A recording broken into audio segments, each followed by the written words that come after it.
important, j'ai eu la question. Le genou il m'aide à guider son épaule. N'enlevez pas le genou. Si vous enlevez le genou, il va falloir vous écraser. Le genou, il m'aide à guider l'épaule. Ça, la liaison genou-coude, elle est méga importante en demi. Elle est hyper importante. Ce frame-là, c'est fondamental. Vous devez garder, vous tirez. Mon genou, il accompagne aussi. J'écarte, j'accompagne avec mon genou. Mon genou qui est en dessous, en quelque sorte, il fait la même chose aussi. Je vais venir emmener son bassin, ça va m'aider un peu à guider. Et là, je pourrai prendre dessous. Maintenant, ce genou-là, je l'ai expliqué tout à l'heure, je vais même montrer que si jamais Romain me passe, moi je peux me remettre sur les genoux. Mais c'est presque ma seule option. Alors que tant que je l'ai ici, je vais avoir plein d'options. Et surtout, l'avantage, c'est que lorsque je vais le sweeper ici, alors je voulais faire remarquer à certains d'entre vous, on y viendra, juste en enlevant une main, si j'enlève une main, sa base se casse. Et dès que je sweep ici, je suis en très bonne position pour passer la garde. Donc là, ici, je suis bientôt en over-under pour passer la garde, c'est très très bien. J'ai en plus les points de passage de garde. C'est pour ça qu'on va essayer de garder la cuisse. Quand vous emmenez, ne poussez pas tout. Ok, super, je l'éjecte et je peux peut-être passer dans le dos. Mais si vous avez la cuisse, vous aurez en plus le passage de garde derrière. Je pense que c'est bien rendu. On va faire un exercice.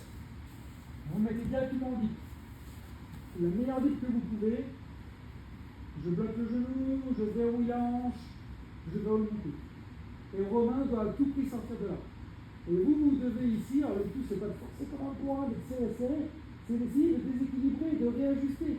Essayez de vous concentrer. Qu'est-ce que je dois avoir? Coude serré, verrouillage de la hanche, verrouillage au-dessus du genou. Gardez ces trois points-là en contrôle dans votre tête.